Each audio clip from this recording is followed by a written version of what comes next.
Individuation is the organic process within us that begins in our nature and in our instincts, that it's seeking its own fullest expression. The usual cliche about that is in every acorn there is an oak tree. And it's buried within it, and the question is, what are the conditions around it that either support or impede the development of that acorn?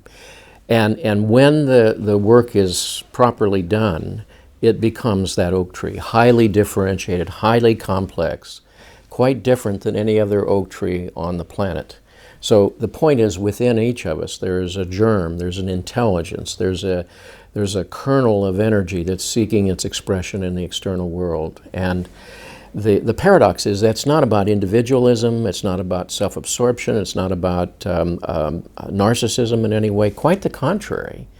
It means that the human ego or sense of consciousness we have about this process is meant to be in service to individuation. To put it in more traditional language, what do the gods want of me? Or what does nature want of me? How am I to show up in life in the way that I'm most fully capable? It's not about careerism, it's not about ambition, it's not about power, it's not about achievement. Ironically, it's about service. What is worthy of the service of my soul? What is worthy of the devotion of my energies, my efforts, and my values? And that's individuation, because Jung said individuation is the vocation of our journey, the vocatus, the calling forth. And he said it comes to us from within in the way that the voice of God summoned the prophets of old. And the summons of that invocation is not to be taken lightly. It's not to be ignored, because something gets violated when we do that. And so anything that impairs or infringes or constrains or shuts down the fullest possible expression of my possibilities is in some way an affront to that purpose that is transcendent to my ordinary consciousness. Now, it's very difficult to individuate because it will take me to places that feel beyond my capacities, or will perhaps ask of me certain things that are not comfortable, may even estrange me from certain environments. And yet it's a summons of the soul, if you will, to become. And in doing so, I somehow serve the universe or serve the world.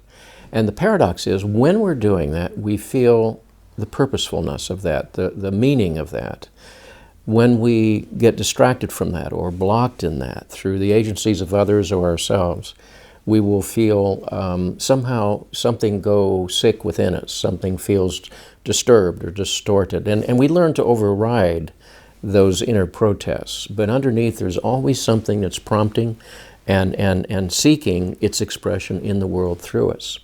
So the real question of individuation, which doesn't come to us easily, and often we have to recover in the second half of life, is not what I want.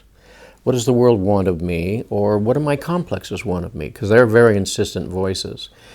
It's what does the soul want of me? What is asking me to be the vehicle to express the powers of nature or the powers of divinity in this world?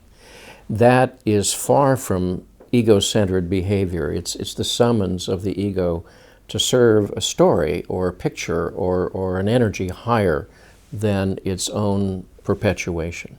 So the individuation task is understood by Jung and others as the gift of yourself that you bring to the world.